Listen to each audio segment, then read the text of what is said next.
are women more socially advanced than men? Hey all, I'm VictorY. I help provide insight to empower, and today I wanted to talk about the differences in men and women.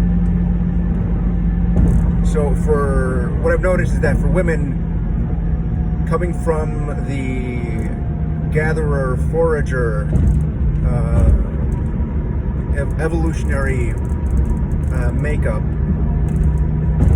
one of the biggest things that, or splits between men and women, is how, maybe even kind of stereotypically, men are kind of dulled to pain. It's kind of a marker for strength, or how we value and kind of size each other up among men and among our civilization as to how much pain we can tolerate. And that goes across the gender spectrum, but it's very predominant in men. Across the gender spectrum, but predominant in the masculine. So how does that relate to women and their nervous system? Well, for women and for the feminine, let's say, and the feminine's nervous system, the way these two different things, the feminine energy, the universal energy, not women, not girliness, but the feminine energy specifically, is about receptivity and openness, creativity, a lot of other things, but receptivity and openness is what we're focusing on here. So as it pertains to energetic channels, they're a lot more open.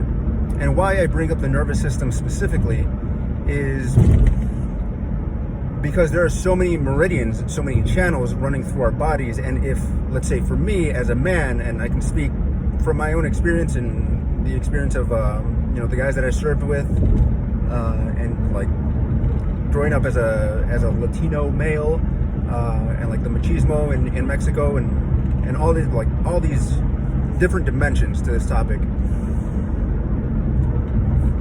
What makes men tough, what makes the masculine in both men and women express itself a lot, is in the dulling, or in the narrowing, closing even, of those channels. And when those channels get really closed, that's when a person, man or woman, becomes very, very rigid. And when the channels are closed, that's when a person expresses a lot of anger. Like, love wants to flow, and we need those channels to be open in order for the love to flow. But when it's not, that's when a lot of anger can express itself, depending on where the channels have been closed. You are beautiful. There's a sign there that says so.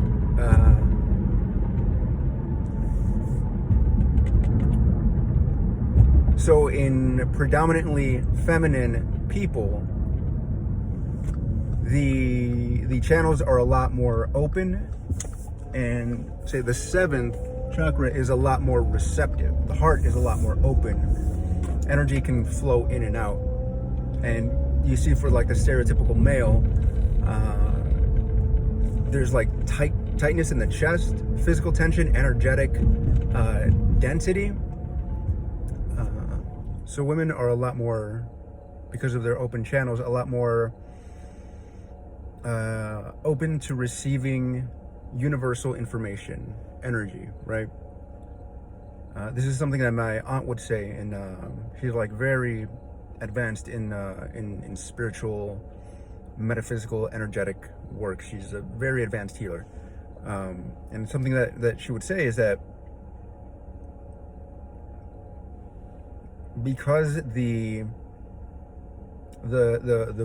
female body, it's predominantly feminine energy, both masculine and feminine, but because of the predominant female energy within that body, within that conduit, women are a lot more open. And it's just a matter of purpose for me, from like my masculine brain, of like, what is one here to do and what is the other here to do? There's this Cherokee proverb that says something like, a man's highest calling is to help create a safe world.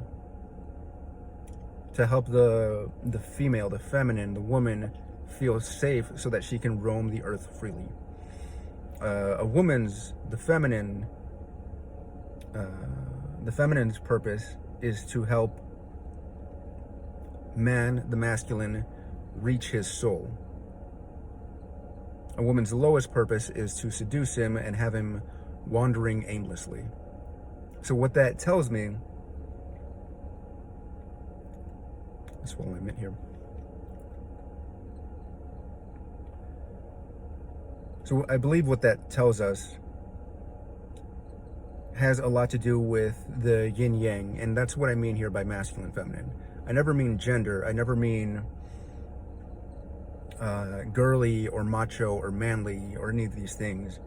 It's really more about assertion, masculine, penetrative, and the feminine being more receptive, open, flowing. Right? A good example is like the masculine within men and women, or non-binary, is like a rock on the ocean front, solid, steady, grounded. And the feminine energy in both men, women, non-binary is the water that crashes over it, flows around it, tests it, kind of wears it down. But yeah, what it tells me is that it has a lot to do. There's that Cherokee proverb and another saying that says, what was it? The feminine surrenders to what the masculine is surrendering to. So for me, like, what I surrender to is what my partner is going to be surrendering to, because I'm more masculine, energy oriented, predominantly masculine.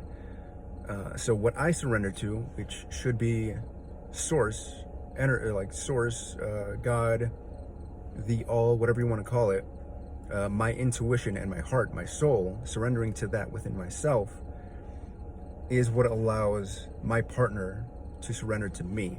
It's what allows me to attract, right, energetic polarities, positive, negative, masculine, feminine, what allows me to attract a partner.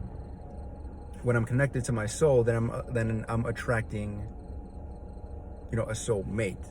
I'm attracting a higher frequency partner. Whereas if I was disconnected from my soul,